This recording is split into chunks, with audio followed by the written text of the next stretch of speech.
আসসালামু আলাইকুম। প্রিয় দর্শক, সবাই কেমন আছেন? পাম বাগানে কাজ করি। আসলে কাজের সময় কিন্তু অনেক ধরনের সাপ চোখে পড়ে আমাদের। তো আজকে হচ্ছে অজগর সাপের দেখা পড়ছে ফল বের করার সময়। এই যে ডালের নিচে, এই দেখুন, আমি ডাল সরাই দেই, দেখুন সাপটা কিভাবে শুয়ে আছে। এ ভাই, অনেক বড় ভাই, সাপটা তো অনেক বড়। আপনারা দেখতে পাচ্ছেন সাপটা কি এরকম ভাবে শুয়ে আছে, দেখুন। আর সাপটা কিন্তু বেশ বড়। সাপটাকে কিন্তু আমরা আঘাতও দেব না, শুধু আপনাদেরকে দেখানোর জন্য আমি ভিডিওটা করছি। আর এই পাম বাগানে বিষধর সাপ আপনার যেগুলা কালো কিং কোবরা, এটা দেখে আমাদের কিন্তু অনেকটাই ভয় লাগে, কারণ সেটা হচ্ছে বিষধর সাপ। আর দেখুন সাপটা কি রকম একদম পেঁচিয়ে সোজা ভাবে শুয়ে আছে সাপটা। আর সাপের কালার দেখুন ভাই, একটু জুম করে দেখান ভাই, একটু জুম করে সাপটা দেখান। দেখুন কত বড়। তো ভয় পাওয়ার কিছুই নাই। অজগর সাপটি ঘুমিয়ে আছে, দেখুন।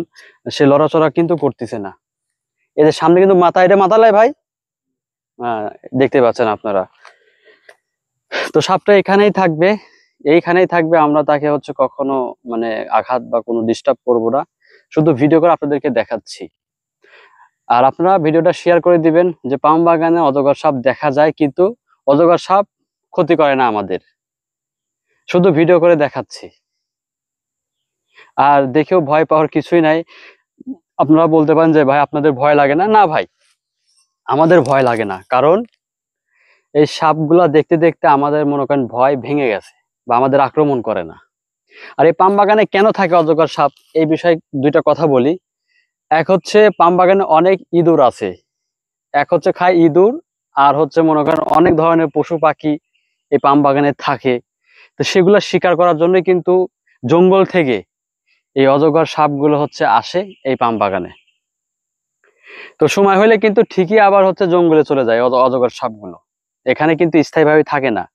যেগুলো আসে এগুলোর সাথে কিন্তু আমাদের এদের দেখা হয়। এই যে আপনাদের ভিডিও ধারণ করে দেখাচ্ছি। তো ভিডিওটা ভালো লাগলে অবশ্যই আপনারা শেয়ার করে দিবেন।